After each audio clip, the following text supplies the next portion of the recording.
قلبي مشاعر أخفيها قد أشرقت الشمس عليها عن خطط لم أعبأ فيها ستكون بأيامي فرقا فحياتي قبل الحلقات تيه بضياع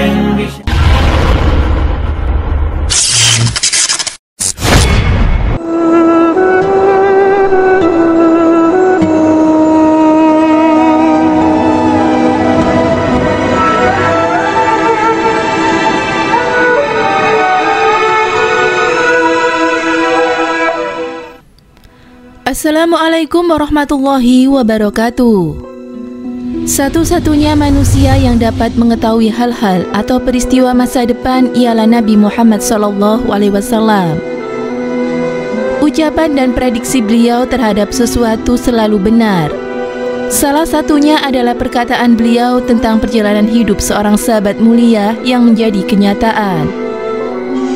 Ketika perang Tabuk melawan Romawi pada tahun ke-9 Hijriah, Rasulullah SAW pernah bersabda, "Semoga Allah melimpahkan rahmatnya kepada Abu Dzar. Ia berjalan sebatang kara, meninggal sebatang kara, dan nanti dibangkitkan sebatang kara pula."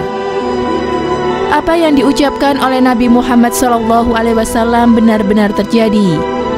Sahabat yang dikenal tegas melawan kebatilan, Abu Dzar Al-Ghifari menghadapi syakaratul maut di padang pasir Rabaza, sebuah tempat yang dipilihnya sebagai tempat peristirahatan terakhirnya. Perjalanan hidup sahabat mulia ini dikisahkan dalam buku Karakteristik Perhidupan 60 Sahabat Rasulullah SAW, Karya Khalid Muhammad Khalid. Detik-detik menjelang akhir hayatnya, seorang perempuan kurus berkulit merah kemerahan duduk di dekatnya menangis. Perempuan itu adalah istri tercintanya. Abu Dzar bertanya kepadanya, "Apa yang kamu tangisi, wahai istriku? Padahal maut ini pasti datang." Sang istri pun menjawab, "Engkau akan meninggal, padahal kami tak punya kain untuk kafanmu." Abu Dzar tersenyum dengan ramah, seperti halnya orang yang hendak merantau jauh, lalu berkata kepada istrinya, "Janganlah menangis.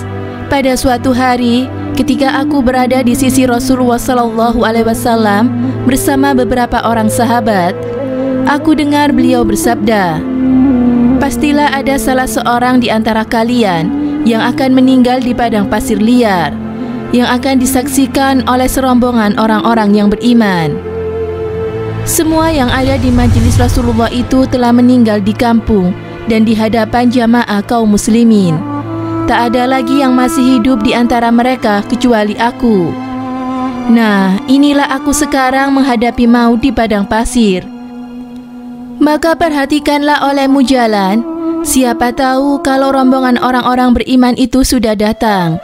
Demi Allah, aku tidak berbohong dan tidak pula dibohongi."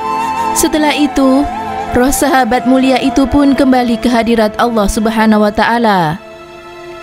Dan benar saja, tiba-tiba rombongan kafilah seorang berjalan cepat di padang pasir, terdiri atas kaum muslimin yang dipimpin oleh Abdullah bin Mas'ud, sahabat Rasulullah SAW.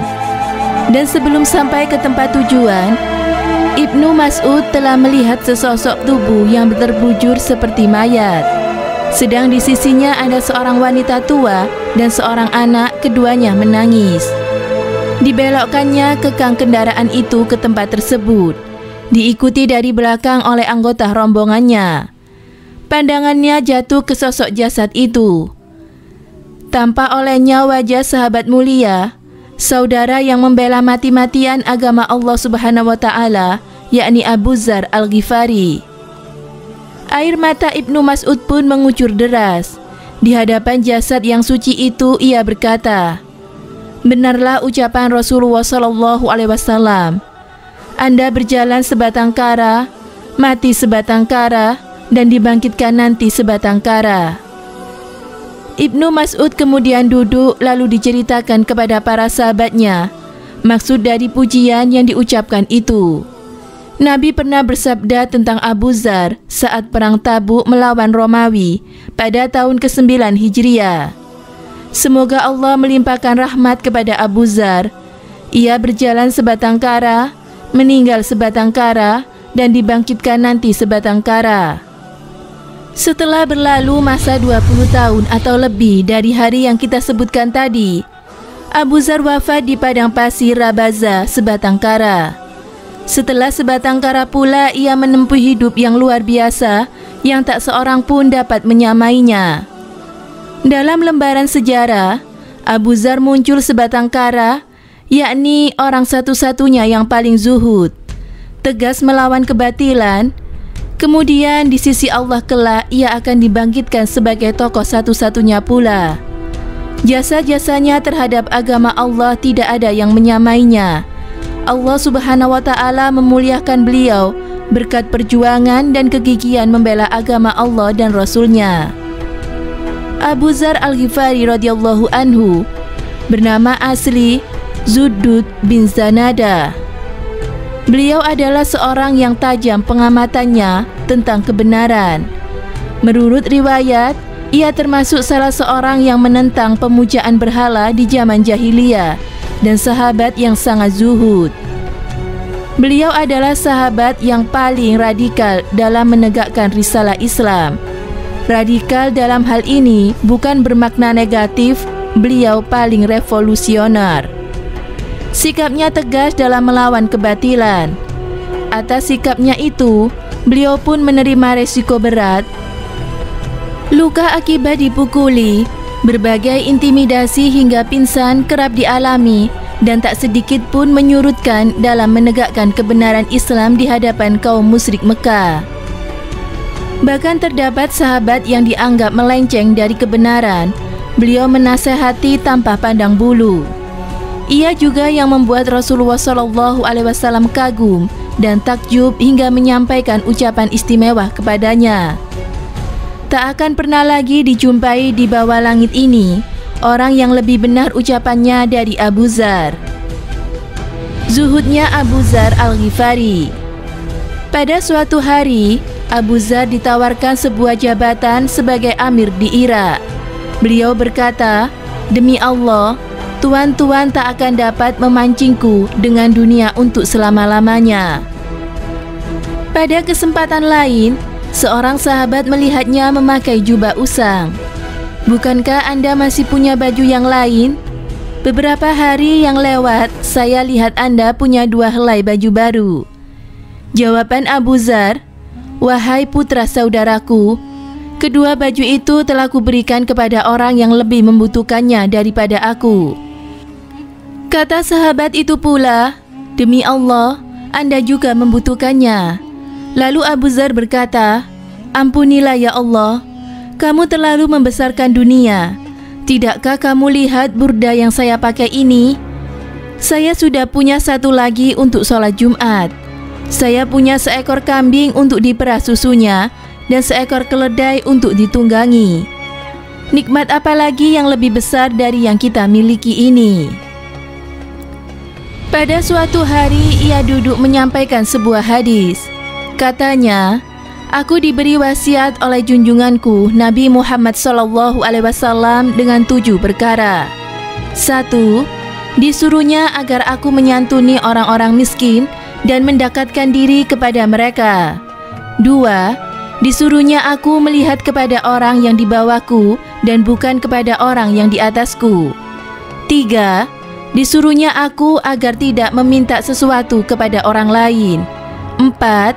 Disuruhnya agar aku menghubungkan tali silaturahmi. 5. Disuruhnya aku mengatakan yang hak walaupun itu pahit. 6.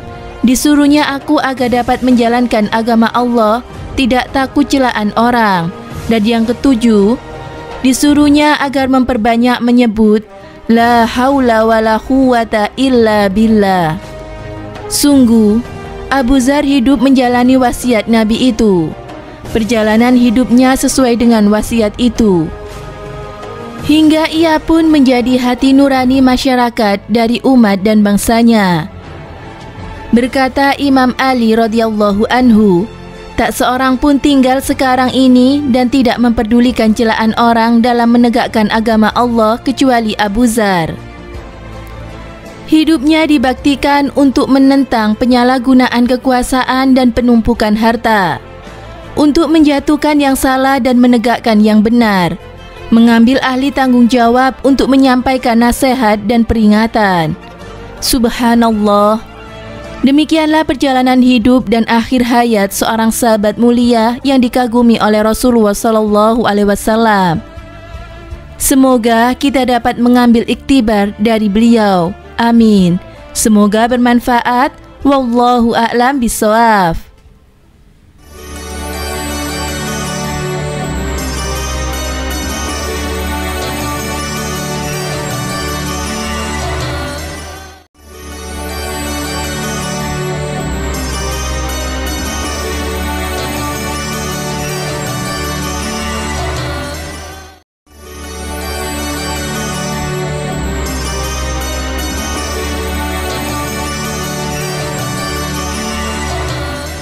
Assalamualaikum warahmatullahi wabarakatuh.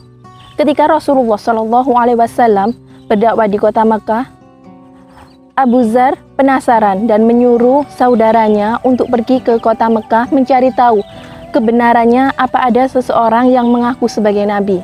Dan setelah saudaranya itu kembali dari kota Mekah dan menceritakan kepada Abu Dzar tentang kebenaran memang ada seseorang sebagai nabi. Namun Abu Dzar tidak puas dengan apa yang disampaikan oleh saudaranya.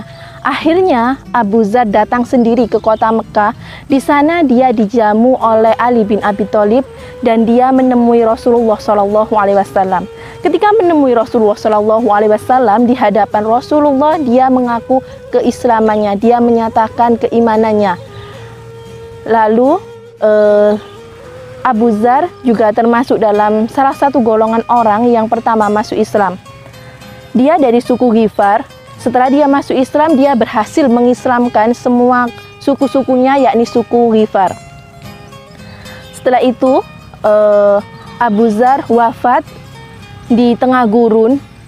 Dia wafat seorang diri dan dimakamkan oleh sahabatnya, yaitu Abdullah bin Mas'ud.